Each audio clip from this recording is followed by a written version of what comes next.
Well, it's a good topic and a good lesson for people that someone like you and I do the same thing, are constantly trying to tweak and refine and challenge our own perceptions and habits. Especially, I do a lot of talking to people in the DMs. I just had a song of mine posted. Now it feels weird to say it. Now it feels like I'm bragging. I brag away. I had a song hit 1 billion streams last week. Oh yeah, I saw that. Which is crazy. And a bunch of people were like, "You worked on this? What did you do?" It was like, "Oh, I wrote it and I produced it and worked with this." And how did it happen? Well, it was like a year-long journey, and this happened, and I wrote it with my two friends, Ilse and Ruth Ann, and then took it to a bunch of just the process of going through all of it. And so I'm constantly in a state where I'm trying to find new things, new experiences, new people to collaborate with, new writers. Am I going to produce this song? Am I just going to come in and do lyrics on the song? I really enjoy that process of doing a lot of different roles. So it's in my being and my personality and my comfort zone to push myself to try new things all the time. And I think a lot of times people look at maybe somebody like you and go, he's got his setup. What does Jon Castelli use? Well, he uses this and this and this and this. And it's important to realize that 6 months later, you might just be like, oh, I'm doing something totally new. Because even in the space where you've narrowed a lot of things that, pretty narrow. You're not doing lots of production, although you are going back to engineering this year. But you've narrowed down to a very intense, specific skill set, but yet you're still constantly trying new things. There's somebody, Hex asked about weaknesses in our game. If we could just talk about that, the concept of always being a student and people that are at a higher level than those starting out. Are you constantly trying to refine? Where do you find weaknesses? How do you think about that stuff? And I think it's a great example. Not that you felt like, maybe you speak on it a little bit, but did you feel like you wanted to basically give yourself an opportunity to be better about trying to compete with a certain kind of mix? Yeah, I want to be. Yes, I actually I actually sent a text message to an artist that kind of triggered this this journey. It was kind of mid-year last year, and I lost a client.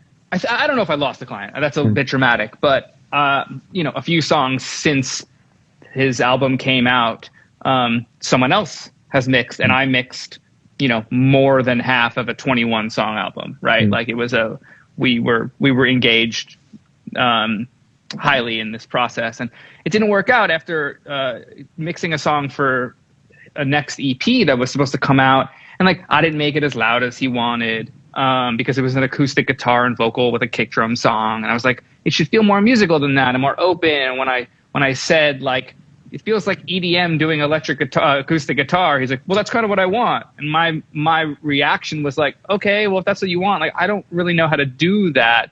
And nor do I want to do that.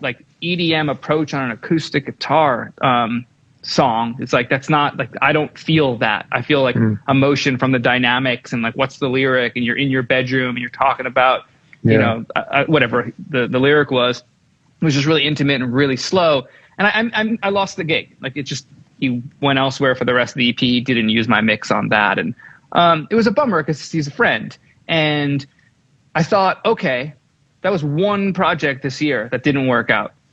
Pretty high ratio of success on when someone hired me, how many songs didn't work out. But that one was fixable if I put my aesthetic aside a little bit. I think we actually could have come up with a compromise if I was able to maximize and get it to be his loudness and his perceived kind of distortion in that style, and mixed with my warm, balanced aesthetic. And I didn't know how to do that, to be honest. And that's a weakness. So talking about weaknesses, if it's not matching my aesthetic, I should still be able to get it somewhere in between, and I wasn't able to. So I've been on this journey on how to do that. And then talking to two homies, I started out 10 minutes ago talking about, I kind of got down to okay, well, what is someone like that used to, looking for? I should at least know how to engineer that, right? I am an engineer. I should know every technique possible. Whether I choose to employ them or not, I should know how to. So I started going down this clip stream, and I had the JST, I didn't love it. And then I started like hitting limiters harder or with really fast releases and try to clip that way. I thought about getting a Lavery Gold and spending that $20,000 on an, on an ADDA. And I was like, I don't know if that's going to be the answer for what my aesthetic is. And I've yet to actually demo it and know, and I probably will this year at some point. But I think I stumbled upon something that will allow me to get closer to that when needed. And it being a bit of a handicap to be a little bit more versatile. Even though my genre base is wide, I still think it can get even wider. So that's kind of a weakness. It's not even a weakness. It's just a goal to be way cross-platform in music. Like I do jazz records and I do trap records and country. And I want to do it all because I love all music and I understand it and listen to it all.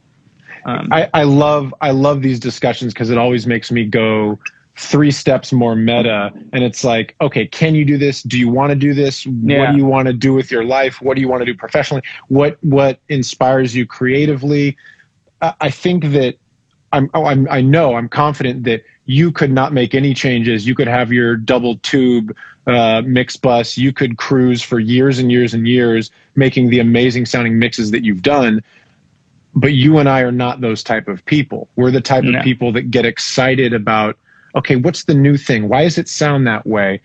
Why can't I make it sound that way? I can, but I have to compromise this. Is there a better way? Can I do the things that I do? Can I get what I love about what I've been doing and integrate it with, like, that process is a super important part of, I think, most very successful record makers that I know. Not all. There's certain people who go, this is my sound, this is my thing. And I think those people can have a quicker rise. They probably don't sustain as much, whether they're producers or mixers or whatever. But also, that might just fit with their personality. They're like, I've figured out my thing, and I want to just go gold rush it and get everything that I can. And there's nothing. And you could probably get 5 years out of that. Yeah, and by the way, if you can make 10 times as much money, like, great. It's just not my personality. I get excited by trying to figure out how to write better lyrics today. And then next week I get obsessed with bass and I want to make funk records. And then 6 months later, I'm like, man, my mixes, I feel like, that's just what my personality is. So I think it's important for people that are starting out to always be in an exploratory mode to figure out what it is that you like. And if you decide that you then find what you love doing and you just do that, that's great. But also, those of us that have been doing it for years and years and years and have some measure of success and chart success and radio success and whatever, we're still looking for it and we're still pushing because it's fun, not because we're feeling desperate or weird about it. I mean, sometimes you're just like, fuck, I can't do that, and that's bothersome. But a big part of it is it's just exciting. Like somebody asked me in the DMs the other day, how do I translate the sound in my head into my computer? There's just like a sort of I think it was kind of a throwaway question. And I answered and I said, 1, you'll never be able to exactly do it or do it all the time. 2, that's okay. And 3, enjoy the process of not getting it right, because that's how you're going to learn, and you'll find new stuff and you'll learn new things about yourself. So it's the process of trying to get better and learning and challenging yourself is, I think, what makes you and I fundamentally good at what we do in whatever capacity that is.